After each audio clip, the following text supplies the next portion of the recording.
Let's Mike News at 5।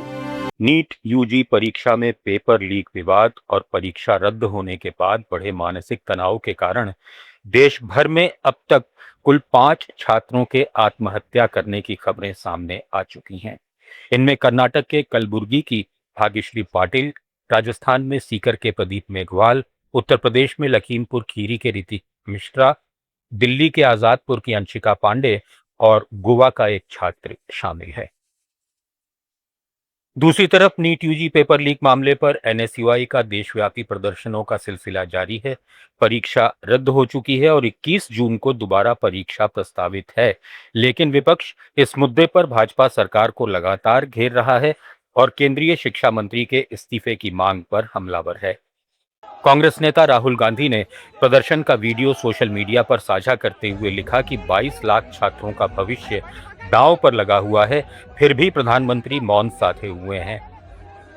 उन्होंने शिक्षा मंत्री धर्मेंद्र प्रधान के इस्तीफे की मांग दोहराई और कहा कि जब तक प्रधान इस्तीफा नहीं देते और पेपर लीक जैसी घटनाओं को रोकने के लिए पक्का सिस्टम नहीं बन जाता, तब तक कांग्रेस का विरोध प्रदर्शन जारी रहेगा। जब लाखों युवा सड़कों पर हैं, 22 लाख बच्चों का भविष्य खतरे में है और प्रधानमंत्री चुप हैं, तो सरकार जवाब नहीं, जवाबदेही से बच रही है। कॉकरोच जनता पार्टी के फाउंडर अभिजीत दीपके ने दावा किया है कि उनका इंस्टाग्राम अकाउंट फिर से उनके कंट्रोल में आ गया है। उन्होंने एक वीडियो पोस्ट कर कहा कि हम वापस आ गए हैं। साथ ही उन्होंने एक कॉकरोच इमेज भी शेयर की।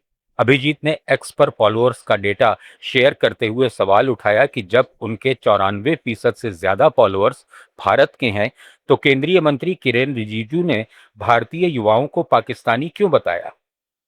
इससे पहले पार्टी ने दावा किया था कि उनकी वेबसाइट बंद कर दी गई है, जिस पर लाखों लोगों ने रजिस्ट्रेशन और याचिका पर साइन किए थे। रिपोर्ट के मुताबिक इंस्टाग्राम पर कॉकरोच पार्टी के फॉलोअर्स तेजी से बढ़कर 2 करोड़ 30 लाख से ऊपर पहुंच गए हैं। पश्चिम बंगाल की फाल्ता सीट पर मतगणना जारी है और 18 राउंड की गिनती पूरी हो चुकी है। अभी तक नतीजों में बीजेपी उम्मीदवार देबांशु लगभग 91,000 से अधिक वोटों की बढ़त के साथ सबसे आगे चल रहे हैं और उन्हें 1,20,000 से ज्यादा वोट मिल चुके हैं। सीपीएम के शंभुनाथ कुर्मी करीब 37,000 वोटों के साथ दूसरे स्थान पर हैं। टीएमसी के जहांगीर खान, जिन्होंने पहले ही चुनाव से पीछे हटने की घोषणा कर दी थी, करीब 5,000 वोटों के साथ चौथे स्थान पर हैं। फाल्ता सीट पर कुल 21 राउंड की गिनती होनी है, जिनमें से अभी 3 राउंड बाकी हैं। यहां 21 मई को रीपोलिंग हुई थी, जिसके बाद मतदान प्रतिशत बढ़कर 88.13% तक पहुंच गया। फिलहाल मुकाबले में बीजेपी बड़ी बढ़त बनाए हुए है और अंतिम नतीजों पर सभी की नजरें टिकी हैं। पश्चिम बंगाल की सत्ताधारी पार्टी तृणमूल कांग्रेस के अस्थायी मुख्यालय तृणमूल भवन को खाली करने का नोटिस मिला है। ये इमारत ईएम बाईपास के टोपोसिया इलाके में है और इसे पार्टी ने किराए पर ले रखा था। इमारत के मालिक मोन्टू ताहा ने सुरक्षा कारणों का हवाला देते हुए पार्टी को 2 महीने के भीतर जगह खाली करने के लिए कहा है। उनका कहना है कि 2021 के विधानसभा चुनाव के बाद इमारत के बाहर तोड़फोड़ की घटनाएं हुई थी, जिससे सुरक्षा को लेकर चिंता बढ़ गई है। हालांकि उन्होंने साफ किया है कि यह फैसला किसी राजनीतिक दबाव से नहीं लिया गया है। देश के कई हिस्सों में भीषण गर्मी और हीटवेव का प्रकोप जारी है। उत्तर प्रदेश का प्रयागराज 45 डिग्री सेल्सियस के साथ सबसे गर्म शहर रहा, जबकि बांदा में तापमान 46.2 डिग्री तक पहुंच गया। टॉप 10 सबसे गर्म शहरों में यूपी के 6 शहर हैं।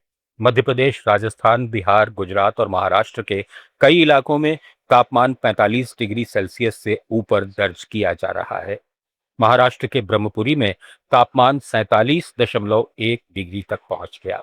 तेलंगाना में हीट स्ट्रोक से 16 लोगों की मौत की खबर है, जिसके बाद कई जिलों में हीट वेव अलर्ट जारी किया गया है।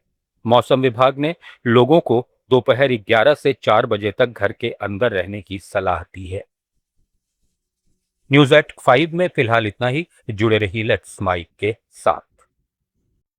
आप सुन रहे थे let's Mike more than radio. Follow कीजिए हमें हमारे सोशल मीडिया प्लेटफॉर्म्स पर। आप सुन रहे थे